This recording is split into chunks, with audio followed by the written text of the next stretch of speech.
President-elect of the International AIDS Society. I come from Cape Town. And just to note that the briefing is being live streamed on the International AIDS Conference YouTube channel. And we will also be archiving the briefing for possible later viewing. We're here this morning to focus on, I think, what is very much sort of mushroomed out of Vancouver last year and I think being set in stone here in Durban, that oral PrEP is alive and well and very much with us. The question is just really how quickly we can get it out to those people in the world who really need it. And a key theme in this week's conference is really moving science from the proof to the practice. I think you're starting to get the feeling that, oral PrEP is the one that we really feel very strongly about, as well as other topical. Again, not forgetting vaginal delivery ring as well. Despite the strong science supporting PrEP, its implementation in the real world has been quite limited, mostly due to availability.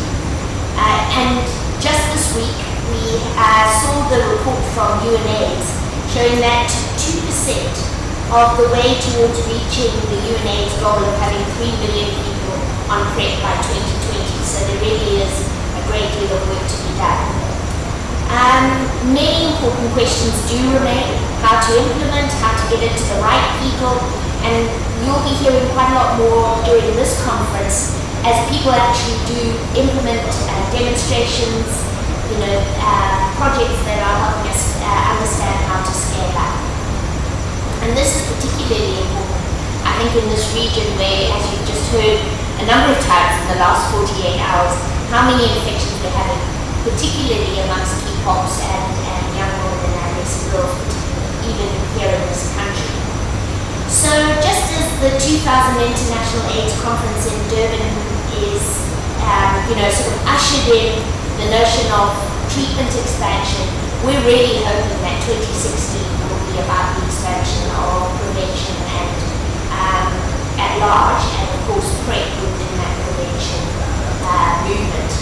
So we have a great lineup of people, everybody from those who are watching the scale up and monitoring it and coming back to account for it, as well as those who have led and been involved in PrEP demonstrations and other kinds of research.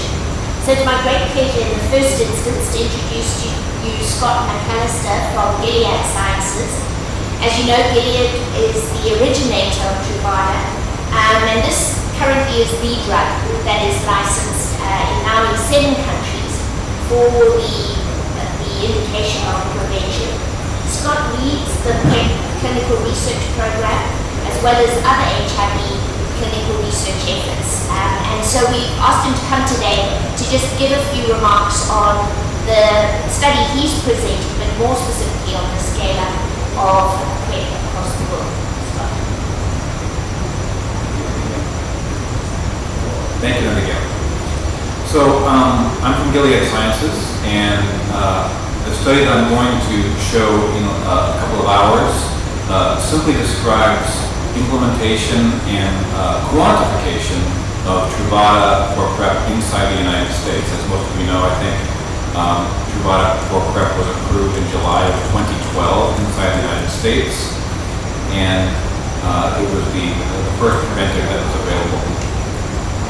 What we did to try and quantify use was look at the national prescription database inside the United States, and then we applied a complex algorithm that weeded out and filtered individuals who might be taking Truvada for hepatitis B, individuals who might be taking Truvada as part of chronic HIV treatment, and individuals who might be taking Truvada for post-fixed prophylaxis. At the end of the day, from 2012 to 2015, all 4 years, the number of individuals taking Truvada for PrEP, these are unique individuals, was 79,684 inside the U.S. The first 2 years, 2012 and 2013, the numbers were fairly flat. And then toward the end of 2013 and 14 and 15, it increased fairly significantly, such that when you look at the last quarter of 2015 compared to the last quarter of 2012 inside the U.S., there was a 738% increase in Truvada for PrEP use. One of the important subsets that we looked at was men and women. The number of women increased slightly from about 2,300 or so in the first year to about 7,000 in the fourth year. In contrast, the number of men increased dramatically. And in fact, of the 79,000, we have about 61,000 men, and the rest are about 18,800, some are women.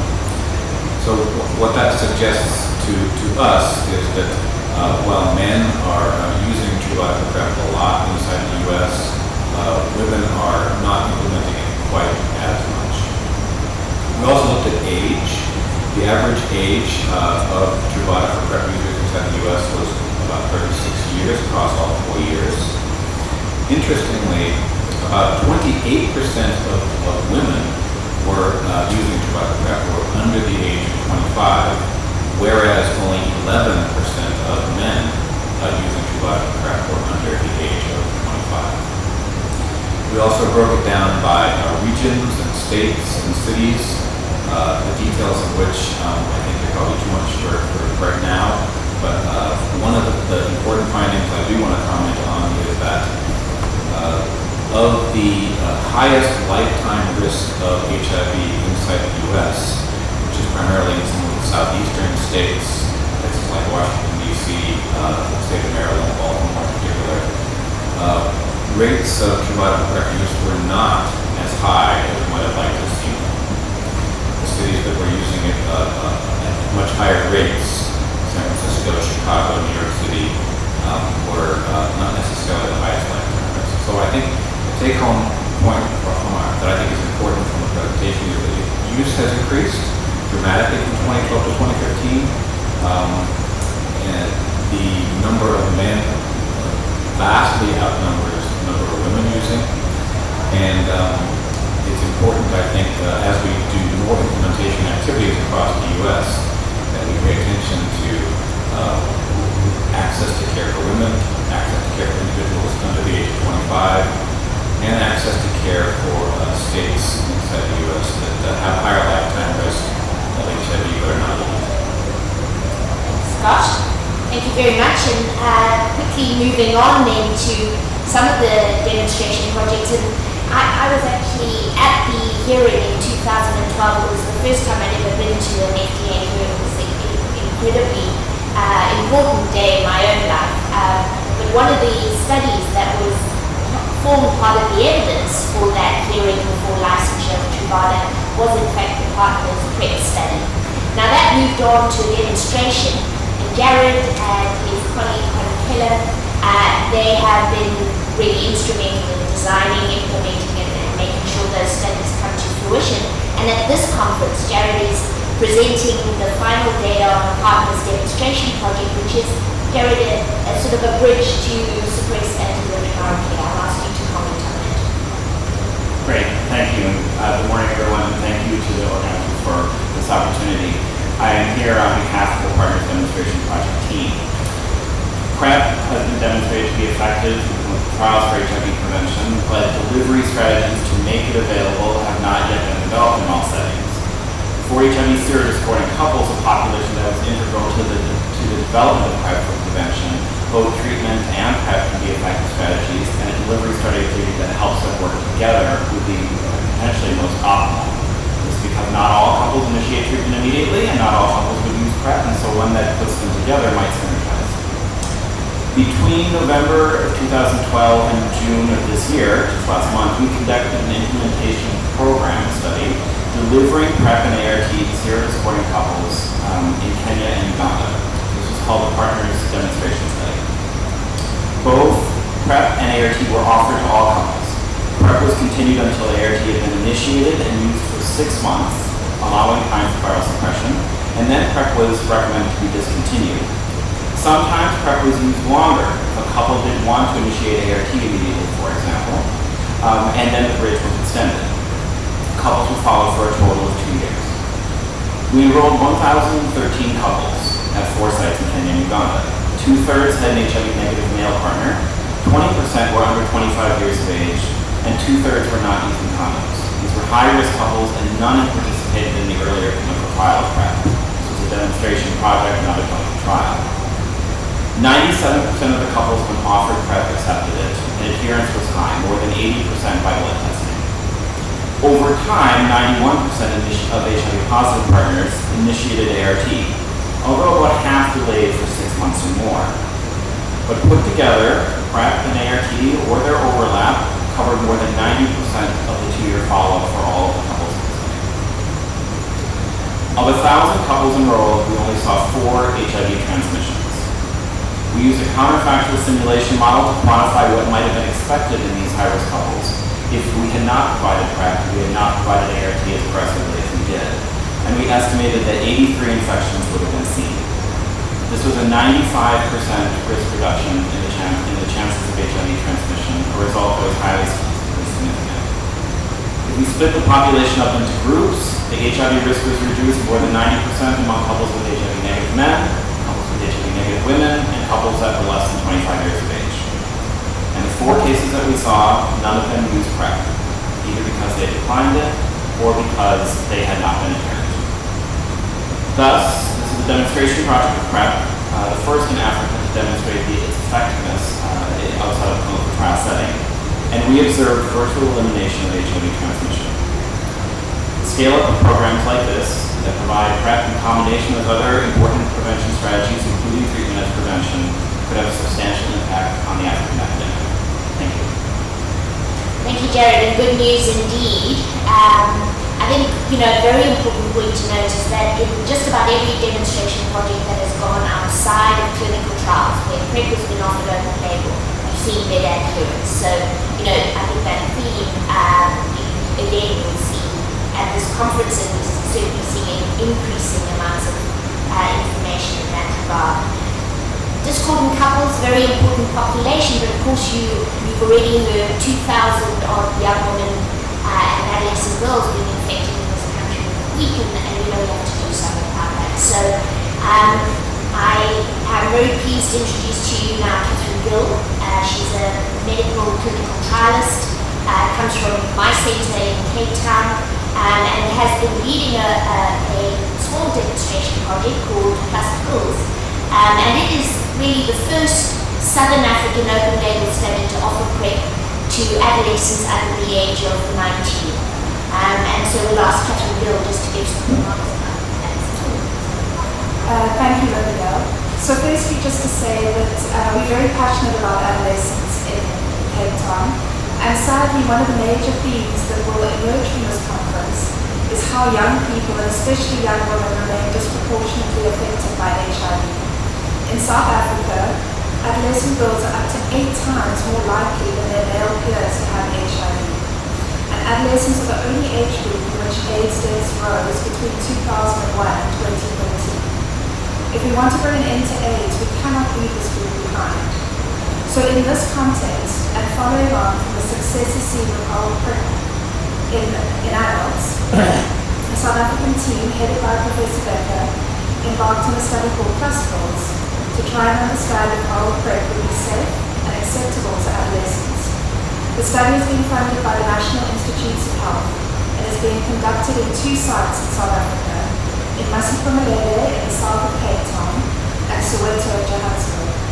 148 young men and women aged 15 to 19 were enrolled into the study after ascertaining that they were at risk for HIV and obtaining consent from parents if they were less than the age of 18. They were each provided with oral PrEP using a novel study design that allows them after 3 months of use to be able to opt in or opt out based on personal choice. Our study is ongoing and we are presenting early results in this conference. We found that more than 50% of our participants had an STI or had engaged in condomless sex at the beginning of the study. Despite low levels of knowledge around PrEP in our communities, we saw good uptake initially. However, we also saw a decrease in adherence in 3 months, probably due to pill fatigue and the impact of side effects. And we think that more support will be needed at this effect profile has been similar to that seen in adults. After 3 months, 90% of our participants chose to continue with PrEP. Those that opted out quoted reasons like side effects, size of the pill, and difficulty remembering to take it. For the first time, we have something to offer adolescents besides problems, and we will continue to try and understand what motivates adolescents to make the choices they do, and how we can keep them safe during this very unique time of their lives. Thanks, Catherine. Keeping on the important theme of adolescence, another colleague who is a passionate advocate of finding answers for adolescents, but now moving to men who have sex with men, particularly in the United States of America, Sybil Hosek from the Adolescent Trials Network and from Chicago. And she's showing data we've all been waiting for, actually, for quite a long time. It's a study called ATM-113, and she'll be presenting at the late breaker later today. So I'll hand over to Sybil to give some comments. Thank you, Linda Gale. Thank you for allowing me to speak today on ATM-113, which is a PrEP demonstration and safety trial that was sponsored by NIH through the Adolescent Trials Network for HIV Interventions. And in addition to the PrEP Pills Plus protocol that Catherine just talked about, this is the only exclusively adolescent-focused PrEP protocol in the United States. Participants for this trial were young men, HIV negative, between the ages of 15 and 17. And of note, participants in this trial did not require parental consent to participate in this study. They were allowed to consent for themselves. Study visits occurred at baseline, then they came in monthly for the first 12 weeks and then quarterly thereafter. We enrolled a diverse sample of 79 young men with an average age of 16 and a half. About a third of them identified as being of mixed race, about 29% Black, 21% Latino. PrEP was really well tolerated with minimal adverse events. In fact, we had no discontinuations reported due to side effects. At baseline, about 15% of the adolescents had an STI. That declined over the course of the study to about 12% at week 24 and 11% at week 48. Importantly, for the first 12 weeks of the study, the majority, over 95% of participants, had detectable levels of drug in their system. And even more importantly, over half of those had highly protective levels, more than 4 or more doses per week. At the week 24 visit, though, we started to see a pretty drastic decline in those protective levels and an increase in participants who are not taking the medication at all.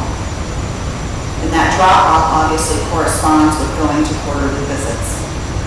We did have 3 HIV seroconversions while on study, which actually gives us a calculated incidence of 6.41 per 100 person years. This is obviously very high for a demonstration project, but I think that in conjunction with the STIs tells us that in the absence of PrEP, there would have likely been more infections and highlights the absolute need for access to PrEP for those under the age of 18. I am pleased to announce that Gilead Sciences is committed to pursuing an indication among those under the age of 18, and that the data from this study will be going to the US FDA for consideration of a label change to allow adolescents access. I think it's really important, and I'm often a broken record in saying that we need developmentally appropriate strategies for PrEP implementation, and it may very well be that we need to see adolescents more frequently. We may need more interim contacts with them, and we may need different retention and engagement strategies, but the access and ability for them to get to PrEP is very, very important. Thank you. Thanks, Sybil. So I think you would agree that an interesting lineup of studies, and the room is now open for questions. Please just state your name and where you're from and to whom the question is directed. We'll start in the front here. Yes. Oh, good. Mike is looking at this today. My question is for Dr. Bailey. This is a demonstration project. It follows on, obviously, from Partners PrEP. And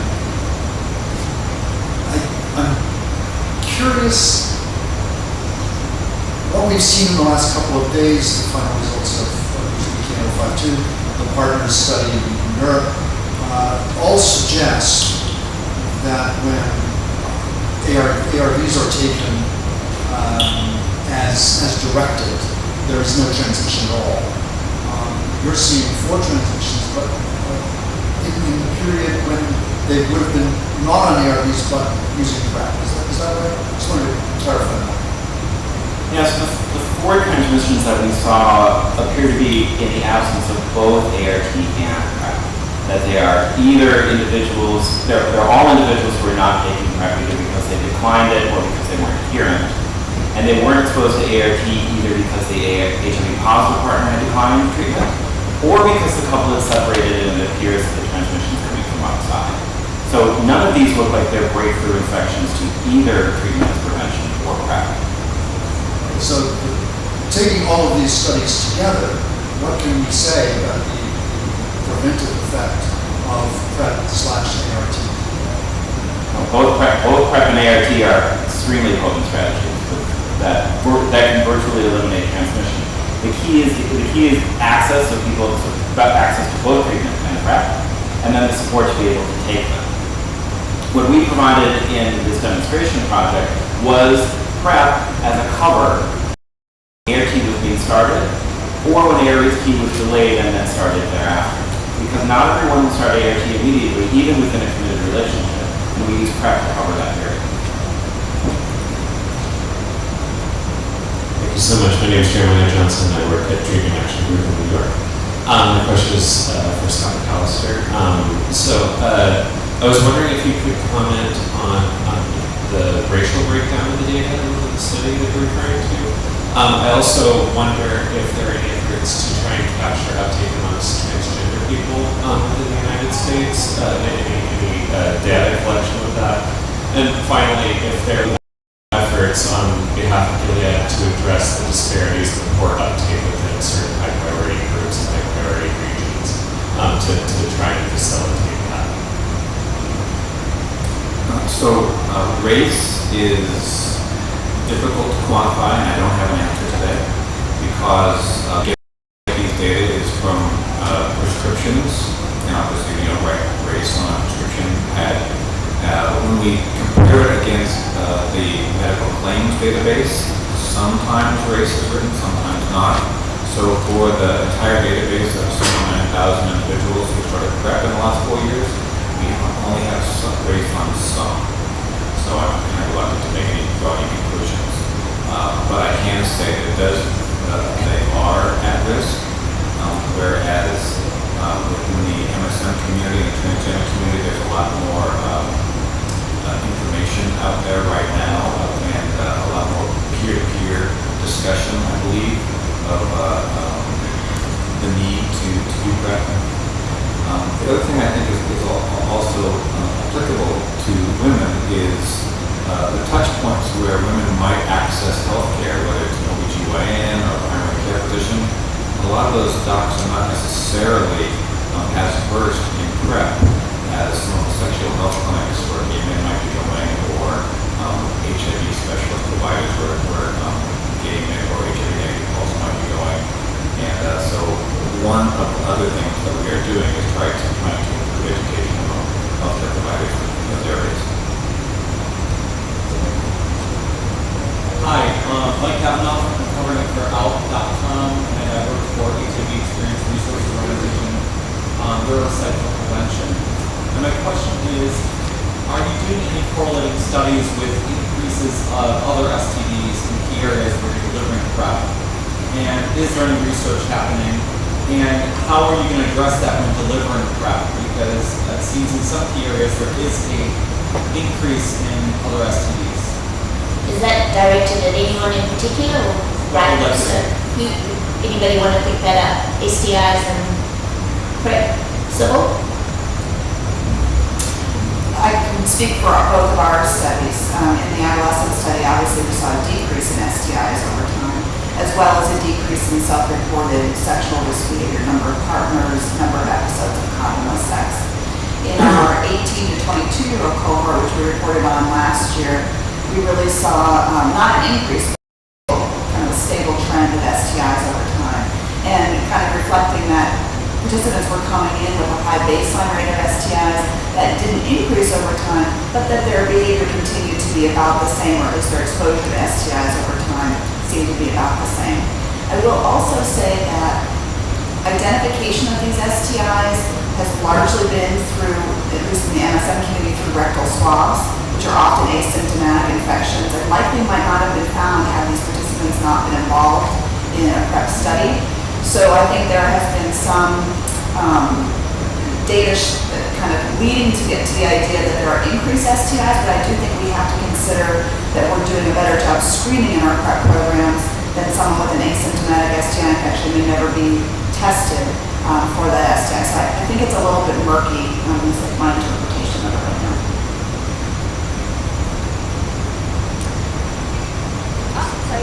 Sorry. Julia Maju from the Sydney Morning Herald and The Age in Australia. My question is for Catherine Gill. I'm keen to know what you think needs to happen next. I know that these are very early results, but they're looking quite positive. Is PrEP expensive? Is it funded in your country? How could you actually get this out to the people who, or to the adolescents who need it most? Thanks for the question. So PrEP is expensive and it isn't currently funded in South Africa. So we have quite a few projects starting now at many sites over South Africa, scaling up PrEP access for adolescents and young women. So maybe I'll just add that these are donor type programs, again demonstration projects. And so I think we're in lots of conversations with the South African government. As you heard, our health ministers just launched an Adolescent Girls and Young Women project. I think they are very interested in trying to understand how PrEP fits into that. I think the feeling is that there are still some implementation aspects that aren't entirely clear. So I think the sex worker program first phase in a phased rollout in which adolescent girls and young women certainly are on the agenda but not there yet. So I think we're willing to hear. Thanks. This is Jeffrey Carr from The Economist. It's not so much a question as a clarification and really aimed at Dr. Beckett. I think you said UNAIDS suggested 2% of the way to 3 million, and yet I reckon that 80,000 is nearly 3% there already, and that's just the US. Where did the UNAIDS figures come from? We have to ask Carl Dene that. It's 3% admittedly one very large country, then out of the rest you might be near a 4 or 5. Could well be, and I think we should pose that question to the UNAIDS report.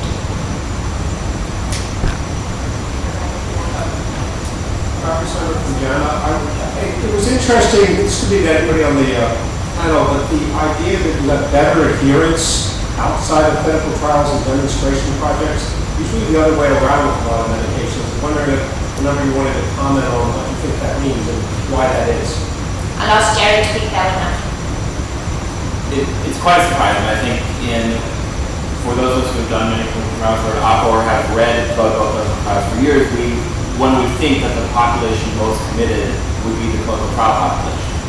But I think what we've seen now repeatedly, and PrEP has emphasized this repeatedly, is that knowing that something works, and knowing you're getting the real deal, and knowing that it is safe, makes a huge difference in terms of adherence. And in clinical trials, against the placebo, we couldn't say that.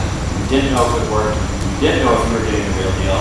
We couldn't tell if it was safe. And particularly for a younger person, a younger woman who's thinking about her own safety and her future fertility, for example, the commitment to something that was unproven might not have been there. But now we have consistently seen in really every geography where PrEP has been tested that adherence and the benefits from adherence to PrEP have been better in the open label studies than they have been in the clinical trials. And that's in every single population.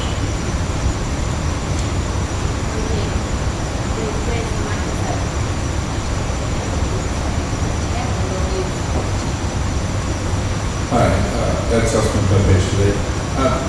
We've talked about the expensive Truvada to use. How expensive is it? What are we actually looking at in cost? And I just want to ask Catherine Gill whether we've had any results as far as infections are concerned. seroconversion? Yes, I'll take the second question.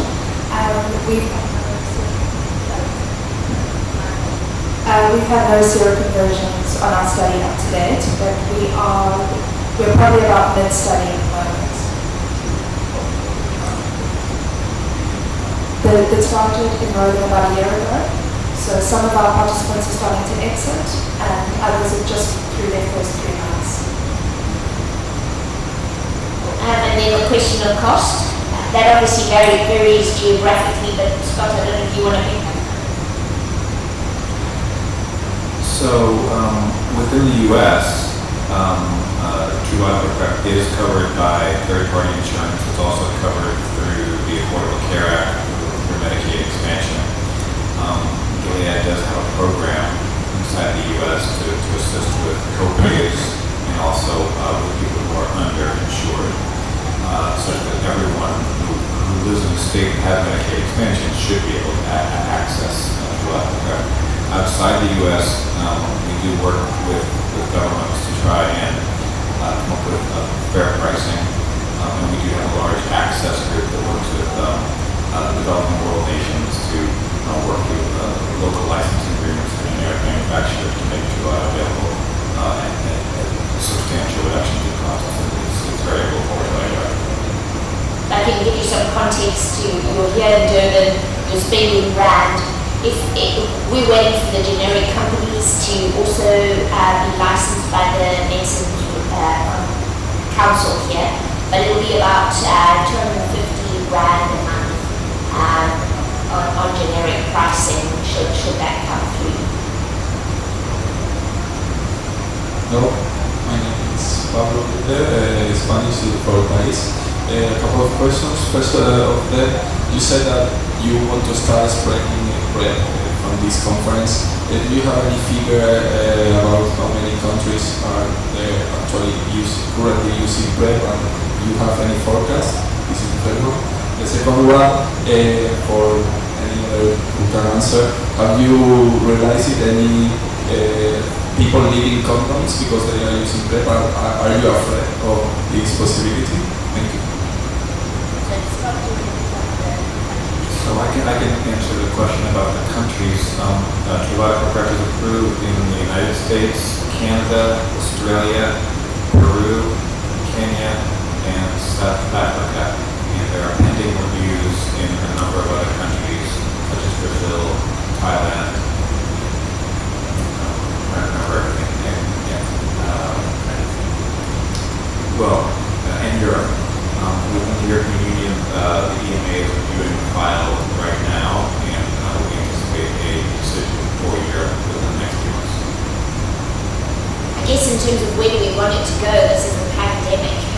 This is a prevention tool, and we're trying to reduce HIV infection. So, I don't know if anything's been said about exactly whether there's any part of the world you don't want it to go to.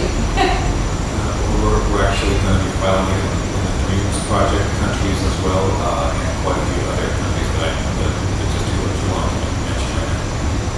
So, Sybil, I don't know if you want to pick up the condom question, and maybe others can also comment about that. It becomes a tricky question, right? People that are using condoms well, PrEP really isn't of interest to them. Really what we're seeing in the studies as well as in clinical care are people coming in that really are struggling to use condoms. And that's evidenced by the rate of STIs that we're finding when they're coming into care. So these are people that condoms, for what many reasons, were not really acceptable to them. And even though PrEP does not protect against those STIs moving forward, at least they're being protected from HIV. I think that there may be some decline in kind of event to event in condom use, but those are really among people who really were having trouble with condoms to begin with. Because that's what we're seeing in clinical care. I don't know, Jared, if you have anything else to add. I think across PrEP studies and across populations, what Sybil says is true, that people who aren't using condoms already, in spite of information and education about the importance of condoms, people who are struggling to use condoms are the most interested in taking PrEP and do the best from it, and use PrEP then as strategy, along with doing their best at condoms. But it's not that condoms reduces, it's that individuals already not using condoms are the best candidates for PrEP. We see this also in couples, even in this demonstration study. Known serious born couples, 2/3 of them were using condoms when the study started. Many of them used PrEP. They did not get HIV, and I think one very positive outcome of the demonstration project, we had about 1 in 5 women became pregnant every year, which for these couples was a high priority.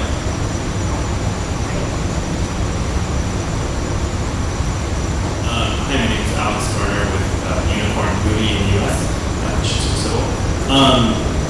In regards to the young gay men, particularly the young gay men of color that were a majority of the study, you saw the drop-off rate happen over the few quarters that they were on. And I was wondering if you could speak to sort of some lessons gleaned from that in terms of community support or family support, knowing that young gay men particularly wouldn't have as much strong or family support that might be really important to sustain adherence and commitment to that. Thanks. And just to note in this study, actually, we did not see any racial differences in terms of the drop-off. That, all the participants dropped off at that quarterly visit mark, regardless of race or ethnicity, which is actually different than our 18 to 22-year-old study where we really saw African Americans struggle more. There are, for these kids, it's a struggle. Many of them, in fact, most of them still live at home, yet they don't necessarily live with families that are supportive of their sexual identity, but they're certainly not necessarily out to their families. And so in that way, sort of having that structure of living at home impedes their adherence in some ways because they have to find ways to keep their medication to justify why they have it or to hide it. I think we have to do a lot more in terms of education, just in terms of knowledge that this is even an option. When we were recruiting from this study, we would go into high schools and talk about PrEP, and people would say, you're blind, there's no pill that prevents HIV. And this was just completely foreign to them. And we're not that far off from that point, and that was only a couple of years ago. So we do need to do a lot more in that regard. I think peer mentorship can go a long way for young gay men. One of the things that these young men, who many of them were not out to even their friends, and were really just exploring their sexual identity at this age, which is really developmentally appropriate. This was the first time that they were able to come in and speak to someone about having gay sex with other men.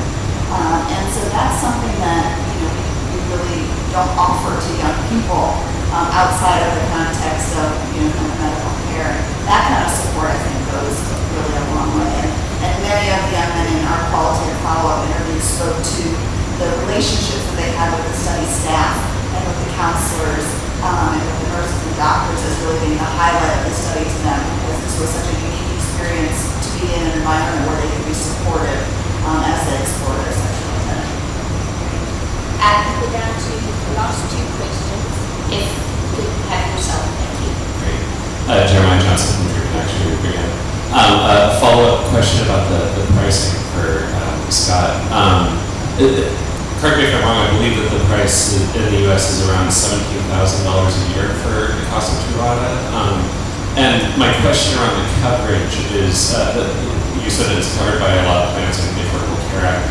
The maximum allowable out-of-pocket cost, I believe it's set annually. I think it's at $6,800 or $6,850 right now. The Gilead Copay Assistance Plan only covers up to $3,600. Are there any plans to match the maximum out-of-pocket costs allowed under the ACA? Because that seems like something new that might help increase access for a number of people who hit mid-year and max out that copay point. I'm sorry, but I'm not aware of those discussions. I'm kind of on the medical side, but I'm happy to take the question back and try to find out. Great. Last question, thanks. Linda Gale, this is another question for you.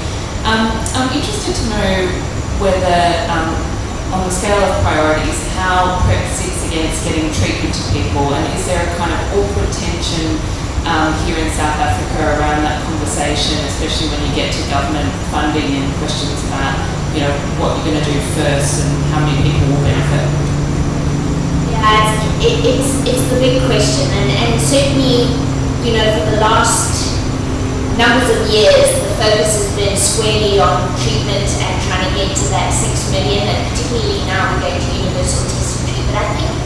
I think it was very interesting, and it was interesting to hear the head of our HIV and ST program speak about this at a meeting, I think on one day of this week, where he mentioned that as WHO has recommended that both, you know, we move to universal test and treat and PrEP, so the South African government has taken that stance that, you know, it can't be one or the other. And so in the sex workers program, we're offering universal test and treat to those sex workers who are already infected and offering them PrEP to those who are not infected. And so I think that is very much government stance in terms of we have to turn off incidence, particularly in groups where incidence is so high. So I don't think they're thinking about it as a general population intervention, because we have 53 million people here with our force of infection, you know, but it can, we hone in on which populations where that makes a lot of sense. And clearly, I think, you know, after sex workers, men who have sex with men in adolescent girls and young women certainly need to be in there. I think what the country is grappling with is there a risk profile? Now, I hope what you heard from Catherine was when we hardly, all we said is will sexually active young women come forward. We actually got quite a high risk profile right there. You know, these were young women who already had asymptomatic STIs. Half of them were finding it difficult to use condoms. So, you know, that seems to be right the population we need to do. So I think it's in the investment case. It isn't at the top of the list of the investment case for the whole country. But I think when we break out these specific groups, then it definitely goes up in ranking. And so I think, you know, the next few months will be really critical for the country to figure out with the Department of Treasury how we are going to actually fund this going forward. And, you know, something needs to be done. I think that's clear, and it's just really what that thing is. There is the same kind of concept of universal test and treat to the men who are affected as well. Our problem has been really reaching those men, getting them into the health services and making sure that they're thoroughly suppressed. But the idea is to have a two-pronged approach, if you like, in that regard. Great pleasure. Thank you to a wonderful